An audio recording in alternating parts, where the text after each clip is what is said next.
Hello, everyone. Good morning, good afternoon, and good evening, wherever you may be. My name is James Williams. I am Director of Programs with the Mobile Ecosystem, global neutral voice of mobile for the past 20 years.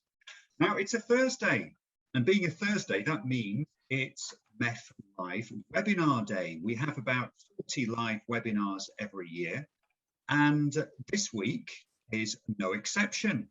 Pleased to be hosting, in fact, I'm pleased to be actually moderating a webinar sponsored by Vox Carrier, but a bit more about Vox Carrier and all the participants here you can see on your screens in front of you coming up very soon.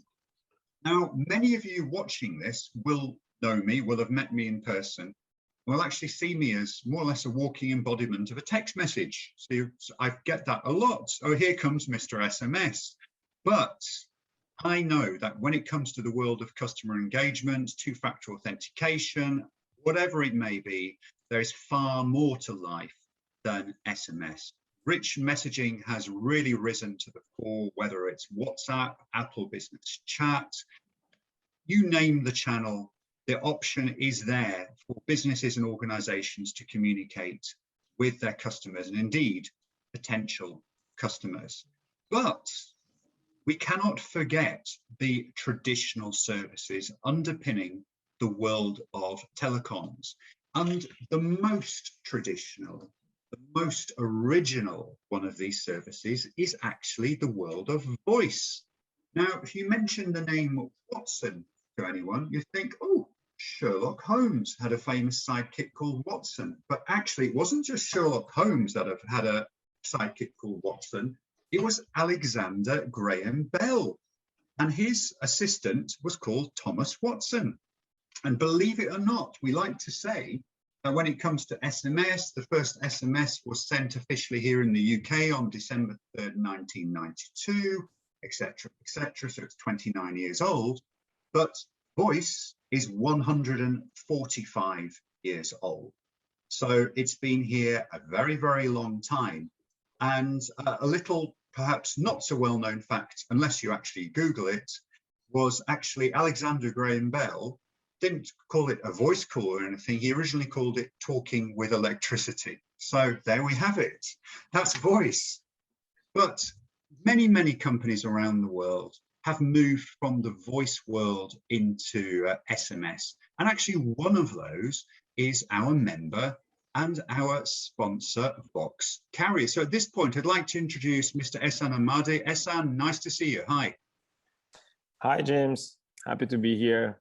Yeah, good to have you with me. So you are the founder and CEO of Vox Carrier. Could you just explain a little bit about your business? Because I gave the introduction there about there being more to life than SMS, and you know that because you come personally from the voice world. Exactly. I mean, Vox we started to offer voice solutions since 2011, and then we moved to A2P business in 2016. So basically, yeah, we started with voice and then we pivot and we diversify to A2P, and today we are with Flash. So stuff. We're coming to that. We're coming to that. We've got a good few minutes about that. But before we get to what we're going to be talking about, we'll introduce, or I would like to introduce the other participants today. Joining us, and I appreciate it, it's very late. Nicholas, I think, is it you 7 hours ahead from the UK? It's 10 p.m. with you. It's Nicholas Su from Jakarta, I think, in Indonesia with Telin. Yes, I am. Yes, I am. Nicholas, don't be shy. I know you're not shy, sir. Introduce yourself and your rather large mobile network operator. Well, my name is Nicholas Su. I'm based in Jakarta. I've been with Telin, it's Telkom Indonesia International, for the past 4.5 years right now. So so Telin is the international business arm of PT Telkom, with our sister company Telkomsel being the largest, I would say the largest mobile operator in Southeast Asia. We're close to 180 million subscribers. So yeah, happy to be here. Happy to look forward for a good conversation. No, fantastic. So you are the Executive Vice President of global sales of voice and mobility solutions. So you are absolutely the right person to have on this call. Joining us also is Sam Barker. Hey, Sam. Hi. Good to have you with us. Hi, James. Yeah, glad to be here. Go on. Introduce yourself, sir. What do you do and who you're with? I'm with independent research analyst house, Juniper Research. I'm head of analytics and forecasting here. My main areas of focus have been the telco areas, the established areas, the messaging, voice very well established, and yeah, we've been working on flash calling and looking into the potential of the market now for the last few months and how disruptive it can be. And yeah, I'll be looking at it from a market perspective today. Fantastic. Yeah, it's total intersect there between voice and messaging, exactly the two areas you're working in. And we also have Christina with us from Vox Carrier, Christina Ghita. Hey, Christina, lovely to have you with us. I think you're from Bucharest. Are you in Bucharest at the moment? Hello. Yes, I'm in Bucharest. Bucharest, a very warm welcome. And Christina, you're a marketing associate with Vox Carrier, and you actually helped put this webinar together and a lot of the materials. So great to have you all with us. So without further ado, I know there are going to be many of you watching this webinar who are really going, what is actually A2P Flash? I don't really know what it is. I'm not really sure what the issues are around it. So Ehsan, get rocking and rolling. Let's just launch this, and Sam as well, and just explain what it actually is and what the issues are. Christina, if you help me with the next slide. So, of course. Basically, this is a new technology used for authentication. I mean, it's very similar to the way that two-factor authentication on SMS works, but we just find out that the customer experience so far is improved in this new technology, but at the same time also it's much cheaper for enterprises comparing to SMS cost today. The way it's working is like two-factor authentication request is sent through the API. This time, instead of a code to be generated and sent via SMS, a number, a full MSISD, a number is generated, and it is going through voice like a missed call.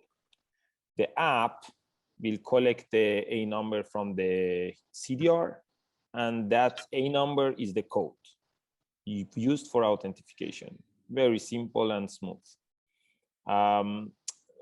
Juniper Research and some team also, they did some research around that. So I let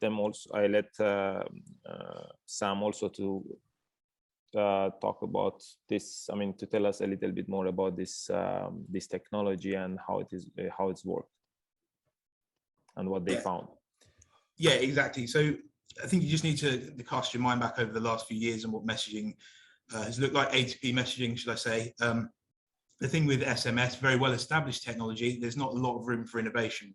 But the big benefit of SMS is it's ubiquitous. It doesn't matter what sort of phone you're on, what carrier you're with, what OS you're using on your phone, that SMS message will be terminated. And when it comes to authentication use services, that's exactly what the enterprises want. They want to make sure that enterprise is used. So when you look at what use cases there are for SMS, it is quite broad. It's very important that that these one-time passwords, two-factor authentication, these codes are sent and terminated. And going back to the early days pre-WhatsApp, it was all operator messaging. Now the operators, they have lost that messaging traffic to the OTT messaging apps, WhatsApp, WeChat, Viber, those sorts of guys. And their reliance on A2P messaging as part of their messaging revenue, only increased. And we're seeing it a little bit with the things like WhatsApp for Business, with A2P SMS or A2P messaging going towards them as well.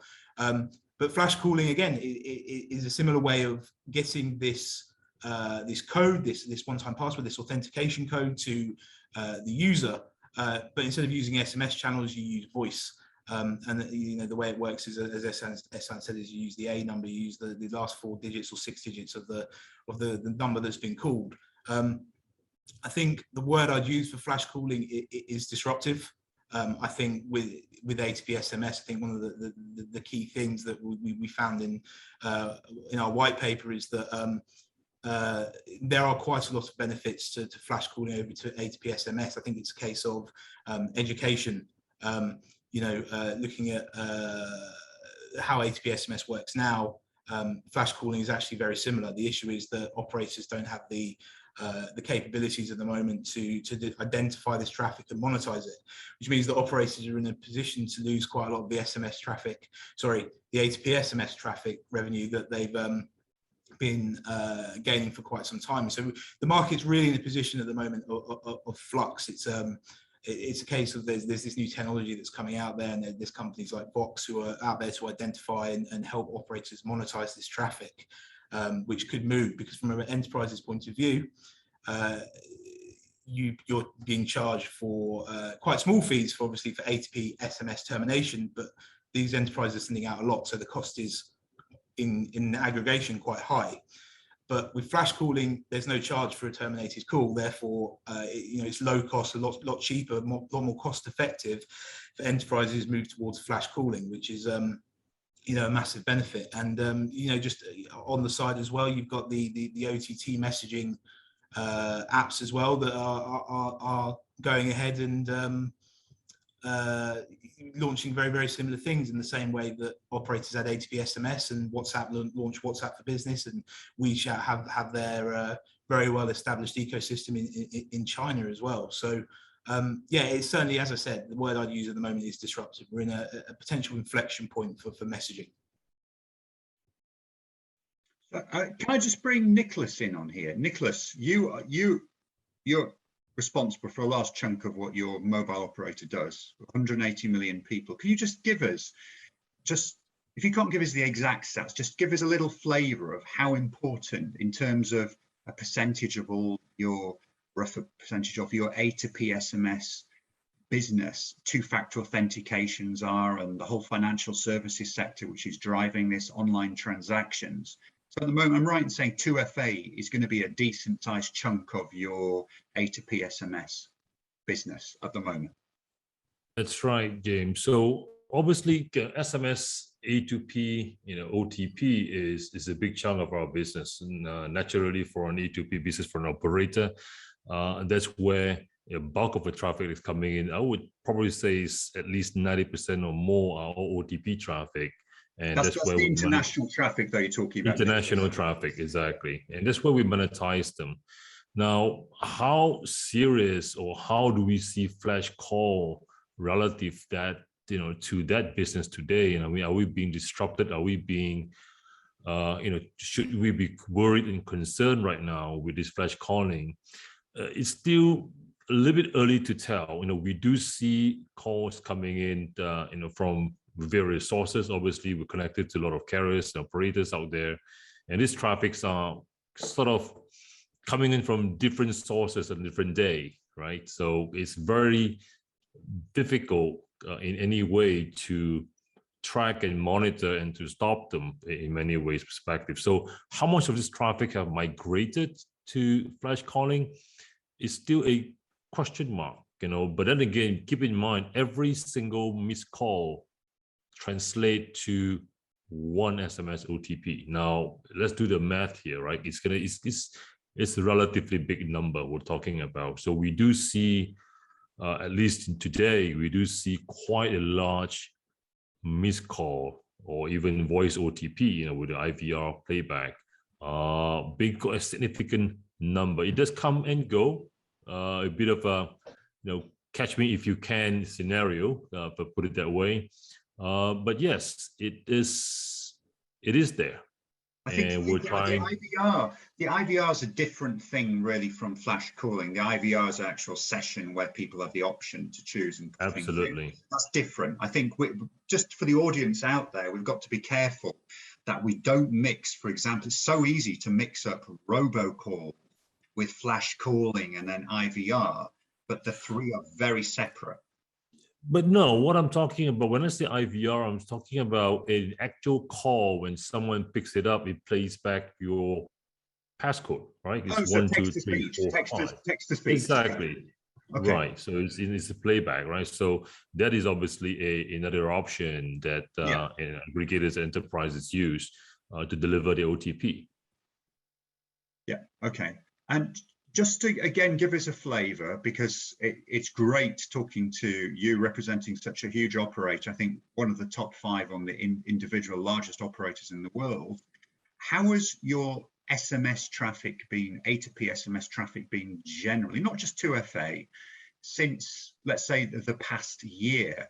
Have you seen your volumes increase? Basically, what I'm trying to get at is this flash calling scenario, because I think what is important as well from an educational standpoint to say this isn't new. It's not something, flash calls aren't something that have just suddenly appeared in the past month or 2 months. They've been around for a number of years.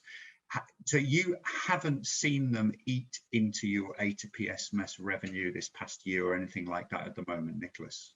No, our traffic continues to increase now. That doesn't really mean that flash call don't exist. It's 2 different equations here, right? So our traffic A2P continue to rise, right? We do a fair amount of good walling of our network, and that seems to be working very, very well.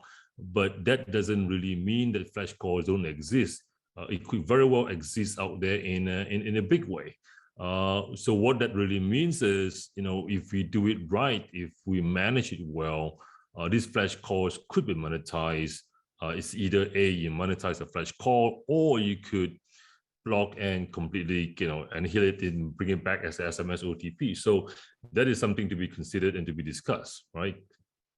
Okay, so I think what's becoming clear is very, very clear. If I roll back the clock, say 10 years to where we were with A2P SMS, I think we're more or less at that point today, where we were at the start of a really nice dawn of A2P SMS. It seems as if we're at the start of a nice dawn, perhaps, with this A2P flash calling. But the key thing is to get visibility on it, because it could be that operators, Nicola was saying with Telin, with his 180 million subscriber operator, that A2PS volumes have increased, but it may be that flash calling has been eating into some of this growth, and actually volumes of A2P SMS would have even been higher had there not been flash calling. But Ehsan, I'd like to bring you in on this, because it's important to understand that from an educational standpoint with flash calling, this is more of an Android issue, isn't it? And not so much sure. iOS. I mean,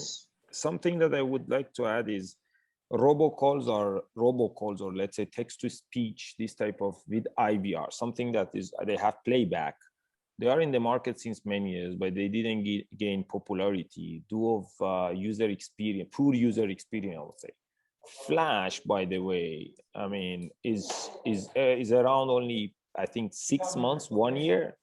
First time Telegram tried to play with, because it should be adopted first by the application. I mean, you cannot do it any other way around. The application should adopt it first.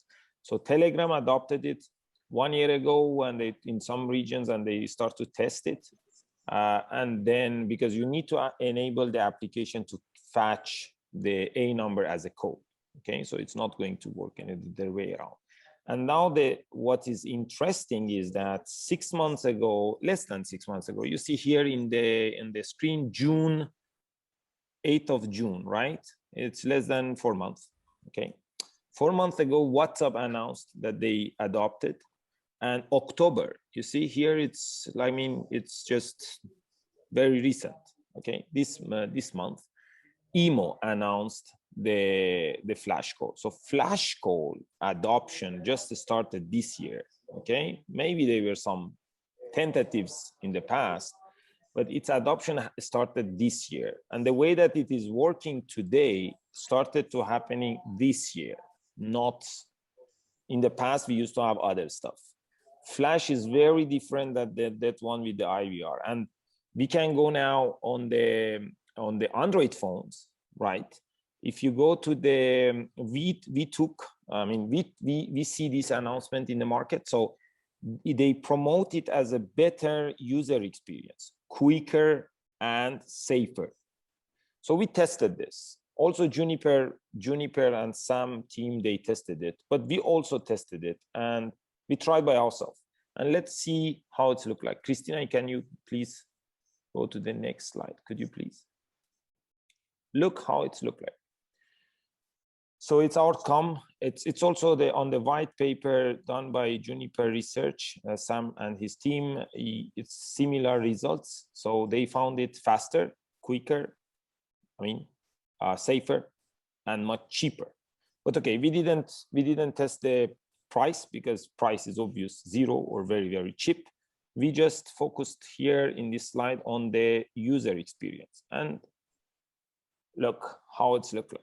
The user experience for two-factor authentication, one-time password on Android phones that you asked me, James, is better than A2P SMS. First of all, it's faster because many OTTs, they try to reduce their cost, so they use alternative routes. Many SMSs getting lost. You need to ask again. Getting lost in the way to termination. Some of them going through SIM boxes and we generate delay. So we start to see in some regions and in some cases that the SMS price is very high and OTTs and enterprises try to reduce their cost by using alternative cheaper routes. We see over 20-second delay. And apps, you need to wait 30 seconds in order to order again another SMS. And but in Flash, every time we tested is less than 15 seconds. User interaction, you never need to go and take the pin from the SMS box and introduce that in the application. So you don't have this two-step type of, let's say, authentication.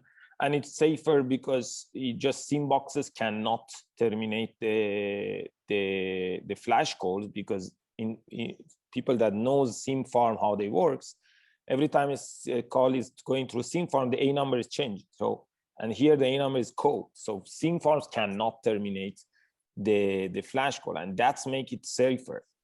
And overall experience is much cool. Just is, it's happening everything in the background, and you get authenticated in the matter of seconds without having any, without any need of interaction with SMS, this and that, or any code.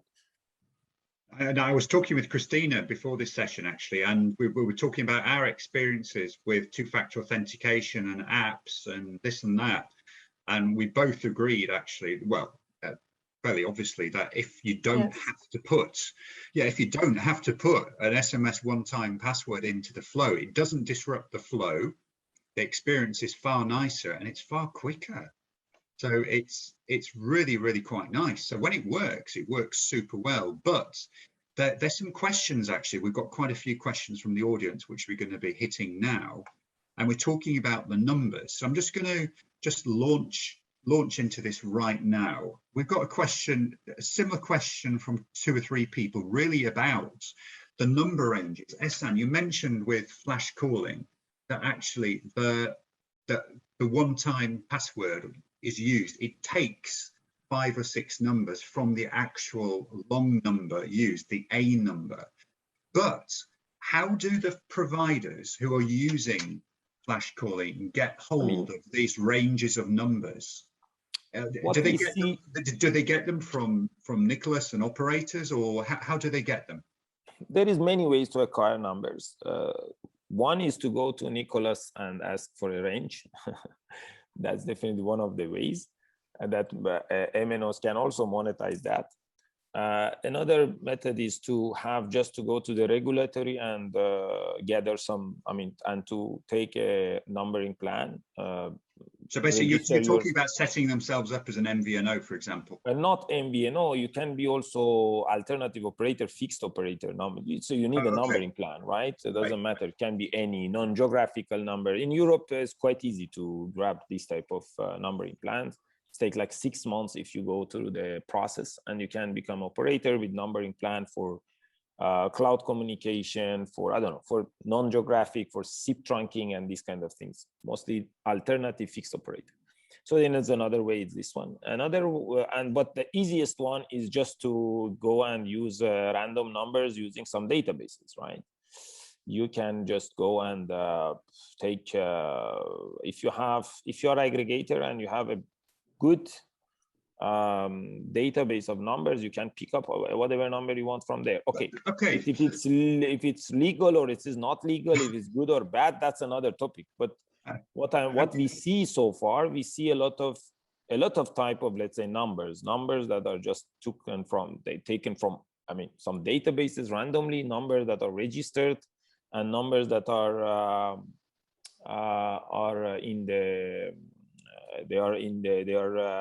grabbed from MNOs, from MVNOs, and all. So there is many ways to do it. Okay, so the thing out there is, what we need to get across is these are real numbers. These are actually real numbers. Nicholas, just to give us an idea of this, with you and telling you operators for number ranges, what use cases are there typically for someone coming to you saying, hey, we'd like a range of numbers? And if someone said, we want to use this for this flash calling, what would be your response today? Well, absolutely no. I mean, for one, Indonesia with Telkomsel, we do not lease number ranges to anybody. I think for regulatory reason, we just simply don't.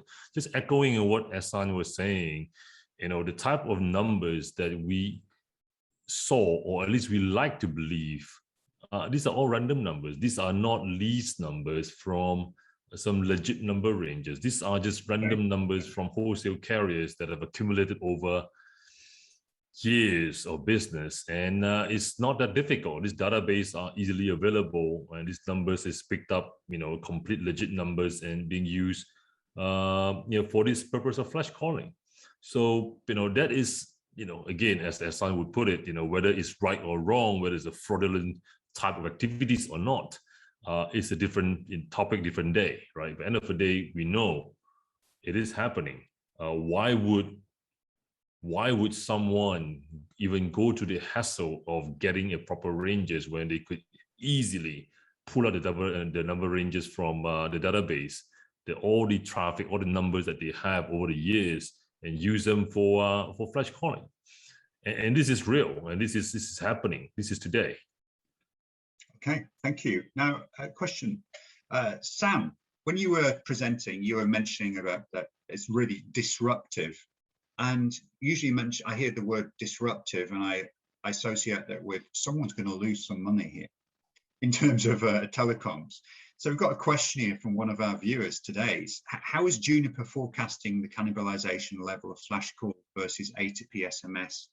They mention over the next 2 years, but really, what are you seeing? Because it's a tough one to call, because A2P SMS, particularly given the pandemic, its growth was basically flattening out. It was still growing, but it was flattening. But now it's growing like that. So this flash calling can, like a Pac-Man, eat into it, flattening off. So it's difficult actually to see how much flash calling will impact A2P SMS. But what are you guys at Juniper seeing? What do you think will happen?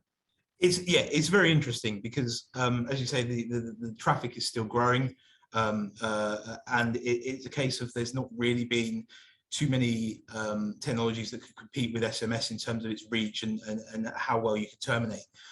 Flash calling is different. It's not like a messaging technology like RCS where the reach isn't guaranteed. But looking forward at how nascent the market is at the moment, there's a lot of ways it could go. It could take off and have a really big impact on SMS traffic and revenue, or it could have a smaller impact. Just from our point of view, we can take a bit of hypothetical. We take 90% of traffic, as Nicholas was saying, as being 90% of A2P SMS traffic as being authentication. It'd be a little bit lower because the numbers that I'm giving are international and national, but you're looking at around 2 trillion authentication messages globally this year, around 30-35 billion in revenue for operators. And you just think about how much of that, if you think about 10-20%, that's $3.5 billion or $7 billion of revenue that could be taken away and moved to it. I think from our research point of view, I think there's quite a lot of things that are going to dictate how much of that will be cannibalized. I mean, obviously there's educating the brands and the enterprises, educating the end users as well. As Ehsan was saying, it's a lot easier for the users because it's automatic, because you have this you know, the user basically doesn't do anything. They have their app on the phone, they authenticate, the call comes through, it immediately disconnects before you can answer, and then the app is authenticated the user. So it's you know, it's a lot easier for the user. But the brands, the enterprises who've used SMS for such a long time are, you know, such a well-established ecosystem that it's really a case of you know, how much can you move over.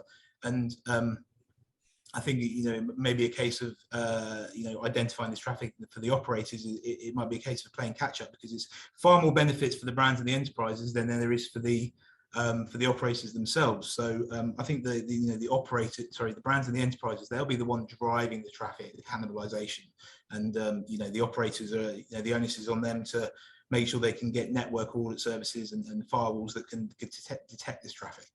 Okay, a question to Nicholas or Ehsan here regarding regulation and regulators. If you look at the Federal Communications Commission, the FCC in the USA, they've actually come out, I think, 45-page document looking at the whole area of SIM swap being a real issue, and the fact that, oh, hang on a second, SMS used for 2FA isn't very secure. What are people's opinions? And actually, MEF has been asked to contribute to this. So we've gone out to our members and asked for members to get back to us with their opinions on that. So SMS as a one-time password 2FA has got regulators' attention. Robocalls, again, I stay in the USA. That's been a major issue. Of course, it's not just the USA that have a scourge of robocalls. Here in the UK, it's not pleasant either. So we've got that. Are you seeing this area of A2P SMS flash calling getting the attention of regulators yet, or it's really too early? I don't know, Ehsan, Nicholas, if you can answer that, or just have got any opinions on that? I let Nicholas to comment on it. How kind, Ehsan. Hard questions. Well, there you go. Thank you, Ehsan. I think it's a little too early today to look at flash call, whether it's you know, whether it's a big concern or not. Now, whenever we talk about the regulator getting in there, first we must understand, you know, when you talk about robocall, it obviously comes with a bad intent, right? It's obviously bad intent. Someone spoofed the numbers, call the subscribers with a bad intent. Now we know that's bad, and the regulator knows it's bad. Everybody knows it's a bad intent. But what are we doing about it? Now, the second thing is, how do you differentiate a robocall? Now, technically, you could. You know, one is an OTP, which is not a bad intent. One is a robocall. But at the end of the day, both are spoof numbers. I mean, look at it from a bigger onset. Both are spoof numbers. How do you differentiate them? Now, from a regulator point of view, you look at it from that angle and say, okay, how do I differentiate this? Both are being spoofed. Is there absolute guarantee that if you approve the OTP flash call, supposedly, that cannot turn into a fraudulent type of robocalls? It could very well be.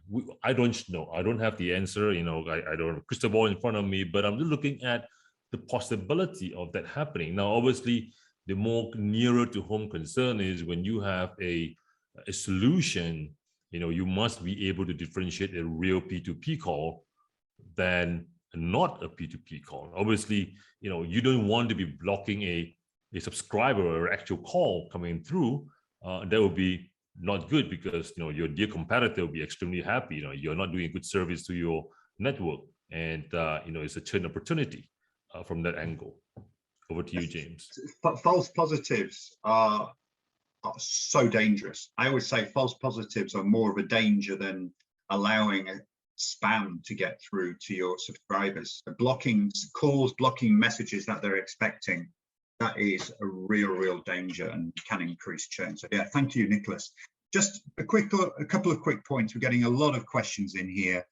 Lee Suka from Cinch, you make a very good point that often when flash calls aren't possible, because some operators have blocked it, the enterprise moves to a non-SIM based authentication technology. That's very true. And in many cases where flash calling is tried as the first option, if that doesn't work because it's blocked, then the fallback might also be A2P SMS. And as well, Lee just mentioned the fact that as well, OTPs, one-time passwords delivered by SMS, can also be delivered in a very, very seamless way. That's very true, and I know that. I'm a very, very big exponent and proponent of SMS and messaging channels, 2FA in general as well. So thank you for those points, Lee. Now, we've got a question basically coming up, Ehsan. If you can answer this, we're going to be coming at this. How do you actually go about monetizing this for a mobile network operator? What do you do? How do you go about this? So to continue what Nicholas started, definitely there are situations that they can, robocalls in some jurisdictions, they are illegal. Okay, but here when we talk about flash, again, it has no duration. So it will be 0 duration. Basically, if we talk about something that cannot be translated to robocalls, it's just 0 duration, and the use case is very straightforward. And we talk about this flash call. We don't talk about other type of, let's say, calls and so on. And here, I think it's beneficial for the users. As you see, it's much secure. So if you go to the regulatory and say, just please, let's say, let us ban this traffic because we lose some money from SMS, or we don't know, I don't know, this kind of reasons, then most probably, I mean, tomorrow WhatsApp also can go and ask to RCS to be blocked because it's cannibalizing the WhatsApp, I don't know, business or something like that. So just because it's cannibalizing or it's a new technology, I don't think regulators will take any action around that, because on the end of the day, as Nicholas said, the purpose is good. It's beneficial, is more secure than SMS because that SIM boxes are not in the middle, and the user experience is good. So the reason behind is good, the use case is good. And we believe, nobody can go against nature and user. I mean, when users like something, you cannot go against that is not natural. And we recommend to monetize it. Let's monetize it. It's a better service. Let's monetize the new technology. Don't go after against the technology. Like this, we would stay still in like 100 years ago. Any new technology should be banned, and we used to still well, actually, do you know what, Ehsan, let's talk about this, because Tony Schlegel asked the question here. According to our understanding, this is a fraudulent use of a telecommunications service, since the service chain for voice service is used free of charge. This procedure also works with technical manipulation, CLI spoofing. Yes. Is this illegal? Is A2P flash illegal? What do you say? In order something to be illegal, first we should have a law, right? So if there is no, it's too early. I mean, it's too new in order to have a law. So we don't have a law, and if we don't have a law, then it cannot be illegal, because legal, it's kind of very simple. If there is no law, I mean, you cannot say that's illegal. And even we cannot today say it's fraudulent, because no MNO asking money for it. So if you go tomorrow and you make a trunk, Christina, if you go to the next slide, please. If we go and we establish a trunk like we do with SMS A2P and asking enterprises to pay, and they refuse to pay, then we can say it's fraudulent. But today, no MNO asking for money. There is no trunk. There is no official trunk. There is no official, let's say, price. There is nothing, and you cannot say, okay, it's fraudulent because nobody asked for money. What we recommend here is to build a similar channel like SMS A2P channel, this time voice A2P channel, price it, build a billing around, asking enterprises, say, okay, you are happy with this solution. It's this technology, your experience, user experience, as you mentioned in your announcement, that it's quicker and safer. We just went through that slide when Imo claiming that it's quicker and safer. So Christina, you can go to that one with the Imo back, please, for a couple of seconds. So they admit somehow that it is quicker and safer. Okay, pay for it. That's fine. And it's my network, pay me a fair share of it.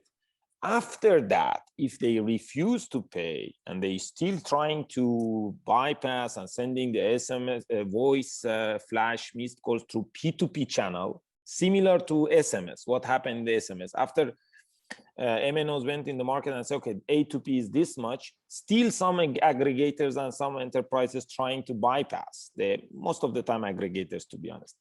They bypass the A2P channel and sending through P2P for free, or using the GTs and bilateral forgiveness and so on. Everyone, I think, is familiar with that story. We're going to face the same story here as well. When you're going to ask money and you try to monetize it, some people refuse to pay. And then we can say that we have a fraudulent, we talk about fraudulent activity. Because I gave you the channel, I give you the possibility to pay me a fair price, but you refuse. Today, it's too early to talk about fraudulent because no MNO asking money, okay? Like in the past, like a P2P SMS versus A2P SMS. But after we, Christina, if you go back to the previous slide. So after we build a channel, a trunk, like A2P SMS, asking for a fair price for flash, and this is something hopefully Juniper Research doing some research this time to give some insight to the market how to price it, because in SMS nobody knows even today how to price it. 10 cents, 5 cents, 20 cents, what is the right price? And maybe Juniper can, or other companies can help us, telling us, okay, the right price, fair price should be here. And then we price it, MNOs price it. We go to the market and we try to collect. And if anybody, or if aggregators refuse to pay, then we can say, okay, this is fraudulent. And we have the firewall and we reject that traffic, or we strip the CLI in order to make the app, to make sure that false positive is not impacting the network. And at the same time, the flash call cannot get through. Because if you strip the A number, meaning that, I mean, the code cannot be transmitted and cannot be used. I mean, the A number is the code. So basically, after that, we can say, yeah, it is fraudulent and it should be rejected or whatever. And this is what actually we propose to the mobile ecosystem, to mobile net operators. Let's monetize it. Okay, don't go against new technologies that bring benefits on the end of the day to your subscriber base, to everyone. And it's just going against, nature. Okay, what about, you mentioned price. So here in MEF, we talk about commercial model. What about commercial models? And you have a real example of this, because I think, if my memory serves me correctly, it was the 5th of October, you officially announced your deal with TNS Plus, part of the Beyond Group in Kyrgyzstan.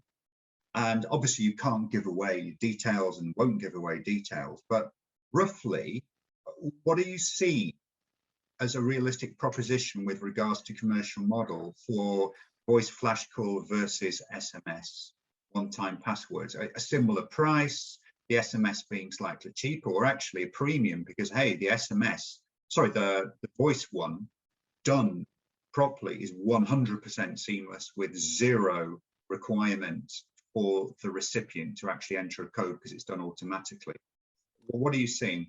I think in the beginning, as many OTTs also, I mean, as many strategies, in order to encourage the adoption on the end of the day, it's good to be below current SMS price. Hopefully, we're gonna have some research to come and to help us. Okay, what can be, even the SMS price in some areas maybe is too high or too low. So maybe we have some research and some analysts telling us as a third party, as a neutral, to tell us what should be the price for SMS and what should be price for the flash. But just from Vox opinion is, let's have it below SMS, because on the end of the day, one of the reasons that this technology is starting to get accelerated, the adoption, is because the price of SMS is very high. We cannot ignore that. Okay, so let's put it below SMS, let them encourage adoption of it. And then next step, we can, based on the use case, we can differentiate the pricing. Like For the payment and banking that they want higher security, we can sell it as a higher premium. For the, or actually they, I mean, in the payment, you know, sometimes you cannot, just many applications, you cannot go, leave the application, go to the SMS, take the PIN and come back. This, meanwhile, they get expired, the session. So for some use cases, we can charge it more than higher price than SMS. For some use cases, for some industries, some segments, okay, excuse me, the use case is the same, sorry. For some segments, we price it higher than SMS. The commercial model will be that way.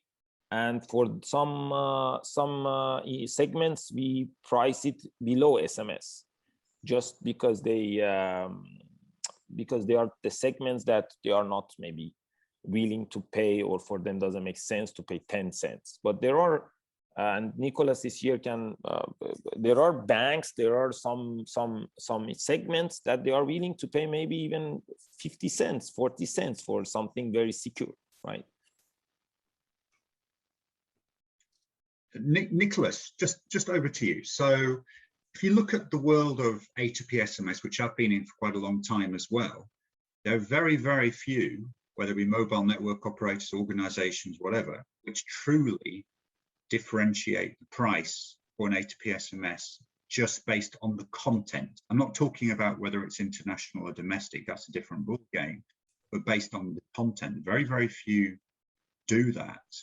Do you think, just from the SMS, A2P SMS perspective, lots of operators are missing a trick by not doing that, and there's too much of a race to the bottom, when actually people should step back and think, hey, actually, like Ehsan said, there is scope to charge different prices for different content, because then that will flow into this conversation with flash calling.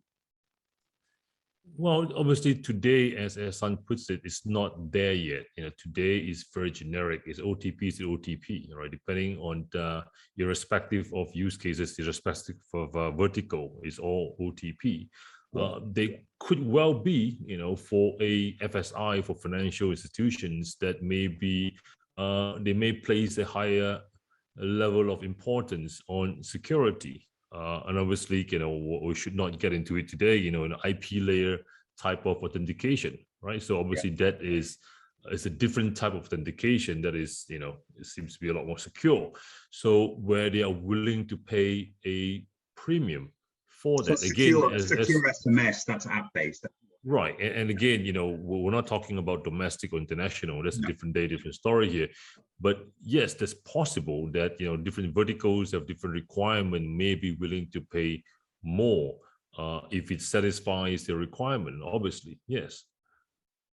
Okay, thank you. Just to echo on what Ehsan was saying about, you know, pricing, you know, on the, whether it's price equal or higher out there. I mean, end of the day, you know, in my humble opinion, you know, that really boils back down to each and every operator's, you know, plan out there. I mean, if they do have, if they are already monetizing their A2P network at a certain price point, they probably will not see this as any other difference than as an alternative to, you know, OTP as to SMS, you know, A2P.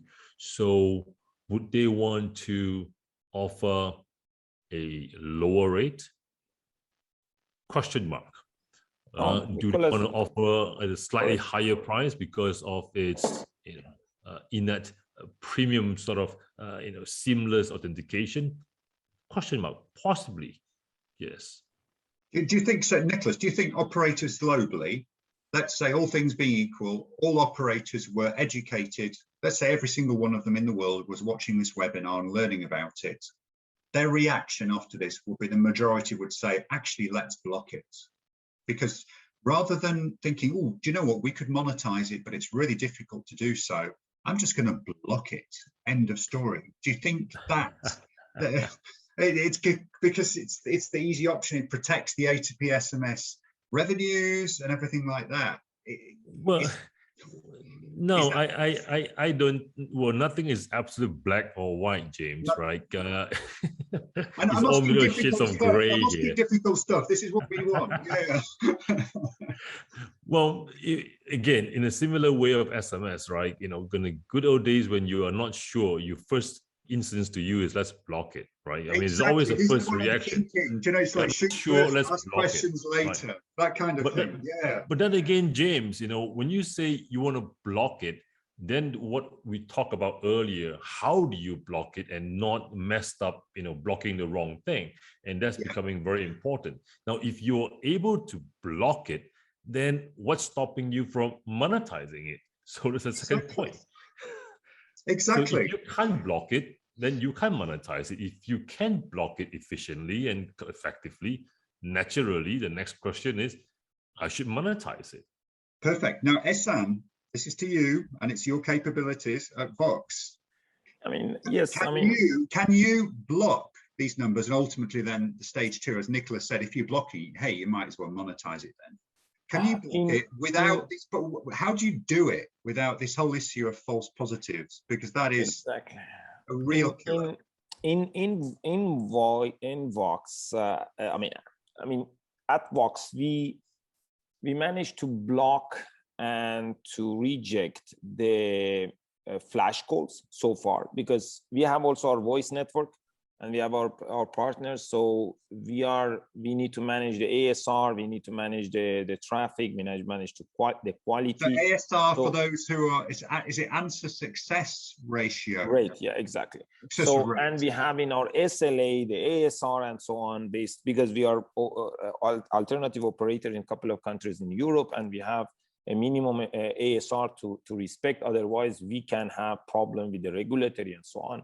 So, and even losing the connectivity at some point, and to face penalties.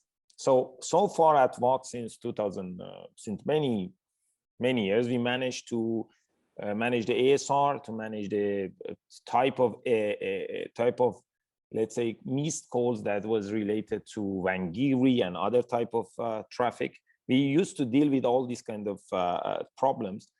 And because we couldn't find the right solution in the market, to be very honest. I mean, we couldn't find the right solution, a working solution on the end of the day. We used to have a problem with missed calls, with Wangiri calls, with spoofing and all, and we couldn't find. We started to build our own solution in order to manage our problems, because we couldn't just go. I mean, we started to try many other solutions, and so far we were successful.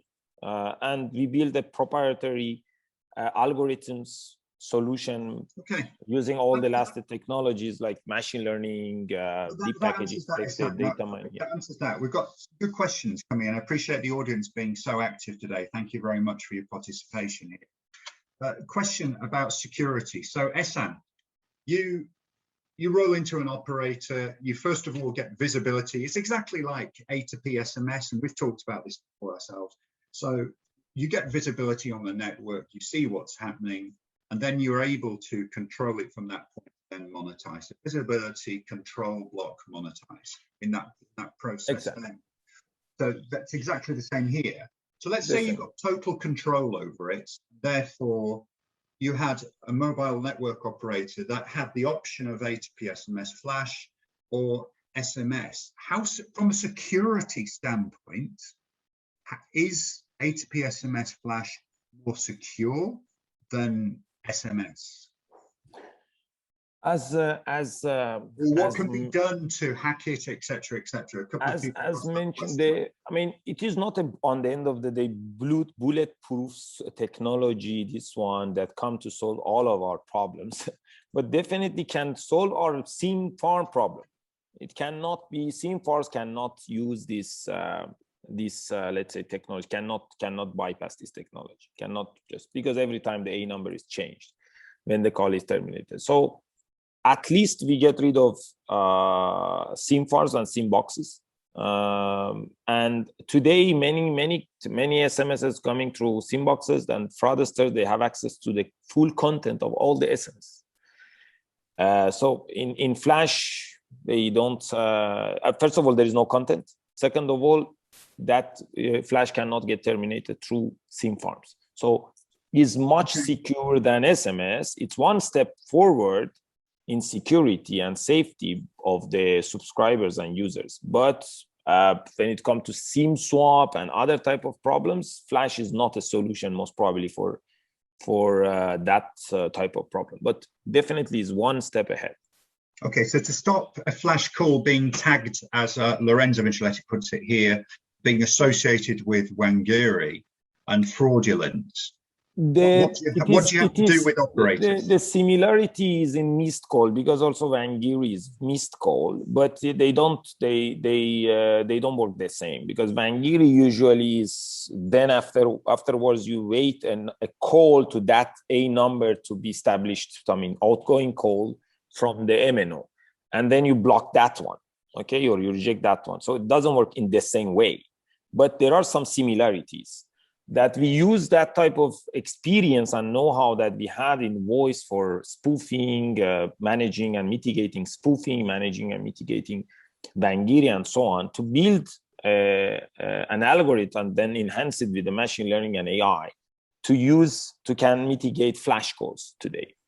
And this algorithm is getting more feed and is getting more trained, and it's getting better and better. So in 6 months, 1 year, it will be much powerful than today, and so on. Fantastic, Ehsan, thank you. Now, everyone, it's unbelievable, but time has flashed by. We are left with 4 minutes on the clock right now. We've done 56 of the hours. It's been absolutely amazing with you all here and so many questions. Apologies to those of you whose questions we haven't been able to answer. But one thing actually that we haven't talked about, I'd like to just talk about, is what regions of the world is flash calling popping up and being an issue? Sam, Ehsan, what regions of the world? Is it here in my backyard here in the UK, in Europe, or is it more over in Asia, Africa? What regions are really seeing this? Nicholas, is that your hand up, or? Yeah. It looked as though your hand was up there, sir. But there we are. I don't know. I certainly wouldn't call flash calling an issue. I think it's more of an opportunity. But looking at our data, you're sort of looking at where obviously the most A2P SMS traffic is, and North America is a big one. Europe seems to be a big one. There are a few countries within Europe where SMS, even for A2P use cases, is very, very low. But obviously the US, places like the UK as well, very, very high in terms of potential for disruption, potential of cannibalization of A2P SMS traffic into flash calling traffic. And again, same Asia Pacific, some countries, again, it varies by country, but again, still opportunities for that cannibalization. I think maybe the only one I wouldn't say is necessarily high on the priority list for flash calling is maybe some countries in Africa where they use SMS for things like banking, not just for authentication, where flash calling traffic is not really suitable for those sorts of use cases. Okay, fantastic. Thank you very much. So would I be right in saying, I know we're coming to the end, but where there are countries, let's say, where the commercial model sets A2P SMS at rather a high price, that's where you're likely to see more flash calling being at least attempted to get by that. Ehsan, that's a fair summary, is it? Right. I mean, today we see it we see it in CIS region. I mean, and Asia. We don't see it a lot in Europe. We don't see it a lot in Africa. There is also in Africa, especially that the average rate in Africa is around 7-8 cents for SMS, and but we see the real impact, let's say, in CIS and Asia more and more. Okay. But, thank you. Yeah. Thank you. No, we're just coming up to the last minute now, so I'd just like to thank all my participants today. It's clear that we, as an organisation within MEF, need to spend more time on this issue. We actually had a fraud and revenue assurance working group meeting talking about this subject, and we took up 50 minutes of that hour. We were meant to talk about many other things yesterday, but we couldn't because of this. And we have our MEF Connects omni-channel event in person in London on November the 30th and December the 1st, available online to the whole world for free as well. And we're going to be continuing these A2P SMS flash calling discussions there. So I'd just like to thank all my participants today. Sam, great having you on from Juniper Research. Thank you for your insights. Much appreciated. And James, I mean, I see a lot of questions, 39 questions that I know, many questions. We are happy at Vox to discuss with everyone, and if there is question about solution, about whatever. So we are happy to answer and to discuss about fantastic. This Thank topic you very much. anytime. Thank you. So And feel free to contact us and my colleagues. Yeah, Ehsan will definitely be answering your questions. Christina, thank you for setting this up and joining us today. Thank you, James. Thank you, everyone. And Nicholas, thank you for joining us so late. Lovely seeing you again, sir, and your insights coming from Indonesia. And all that remains me to do is to thank everyone. Have a great rest of the day, evening, morning, whatever it may be with you. And thank you for joining another live MEF webinar. All the best and have a great day wherever you are. Bye. Thank you very much. Thank you, James. Bye. Bye.